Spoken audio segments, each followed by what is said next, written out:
สวัสดีครับวันนี้พบกับโอ้โหทอยอีกแล้วนะครับผมหลังจากที่ห่างหายกันไปประมาณเกือบเดือนเลยวันนี้เรากลับมาอีกรอบแล้วนะครับก็เราจะกลับมารีวิวกันที่ตัวนี้กันอีกทีหนึ่งนั่นก็คือ Dragon Ball Super ครับ Tag Fighter ตัวนี้จะเป็นโกคูคู่ของมันเนี่ยตัวนี้จะออกมาพร้อมกับเบจิต้านี่2ตัวแบบนี้โอเคเราจะมาดูกันเลยนะครับนี่อันนี้จะเป็นหน้ากล่อง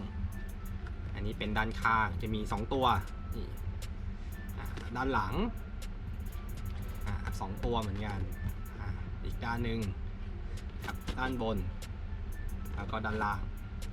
โอเคเราจะมาแกะเช็คดูข้างในกันเลยนะครับซึ่งเดือนที่ผ่านมาผมไม่ได้มารีวิวก็เพราะว่าไม่สะดวกเท่าไหร่ครับ อันนี้ในกล่องมันจะเป็นลักษณะแบบนี้นี่จะหยิบออกมาดูกันเลย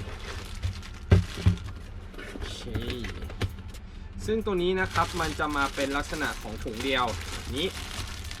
ก็คือจะมี4ช่องก็คือมีเสาฐานตัวแล้วก็หัว4แบบนี้จะมาแกะเช็คข้างในกันดูนะครับ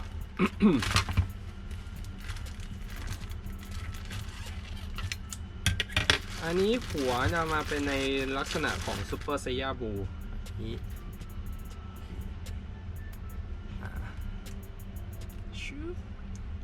ซึ่งจากที่ดูด้วยตานี้นะครับหน้าเนี่ยโอเคแต่ว่าตัวส่วนผมเนี่ย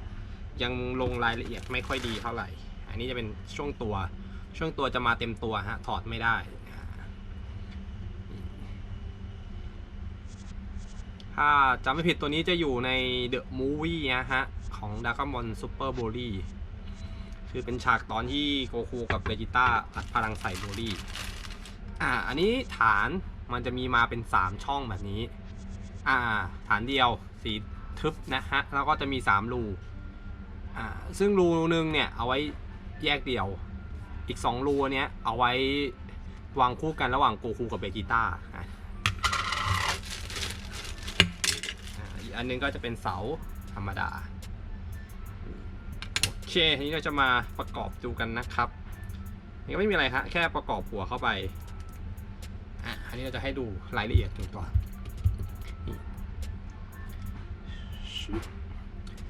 ซึ่งรายละเอียดของตัวนี้นะฮะผมมองว่ามันยังธรรมดานะการลงสีกางเกงนี่ยังไม่ค่อยมีอะไรที่มันเด่นสะดุดตาเท่าไหร่ส่วนตัวกล้ามเนื้อนี่ก็เหมือนสีจะไม่ค่อยสมูทเท่าไหร่นะฮะคือเหมือนมันยังเหมือนแบบดูกระด้างกระด่างแบบฝั่งนี้เข้มฝั่งนี้อ่อน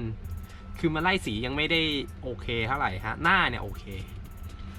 ด้านหน้าแต่ตัวสีผมเนี่ยไม่โอเคฮะยังมีตำหนิพอสมควรเลยเดี๋ยวจะมาประกอบใส่ฐานกันดูนะครับซึ่งฐานเนี่ยมันจะมี3ช่อง3รูให้เสียบไม่รู้เห็นไหมคือจะมี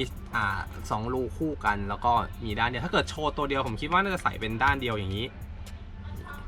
จะโอเคกว่านี่สุกไว้ไหมอันนี้อะไรนี่ฮะนี่มันจะอยู่ในท่าที่กำลังแบบลอยตัวอยู่แล้วจะปล่อยพลังขึ้นเตาเดี๋ยวหมุนให้ดูช้าๆนี่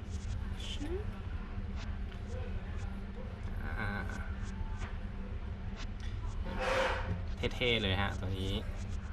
รายละเอียดอย่างที่บอกฮะตัวนี้ยังถือว่าธรรมดาครับเหมือนงานรีบ ความสูงของตัวนี้ผมนับตั้งแต่ข้างล่างเลยนะขึ้นไปถึงปลายผมเนี่ยอยู่ที่21เซนนี่นะฮะปลายถึงหัวอยู่ที่21แต่ถ้านับแค่ช่วงตัวจริงๆเนี่ยมันจะอยู่ประมาณ18เซนตรงนี้ถึงตรงนี้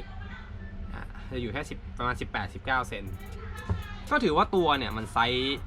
โอเคนะฮะใหญ่ถือว่าใหญ่พอประมาณไซส์ใหญ่อยู่โอเคแต่รายละเอียดก็ยังถือว่าธรรมดาอยู่สำหรับตัวนี้ใครชอบก็ไปลองหาซื้อดูในเพจของเราได้นะครับกับตัวนี้ฮะ Dragon Ball Super Tag Fighter โอเคอันนี้เราก็มารีวิวให้ดูกันอีกรอบหนึ่งหลังจากที่หายไปเกือบเดือนเขาน่าจะมา ตลอดทั้งเดือนนี้แน่นอนครับมาเต็ม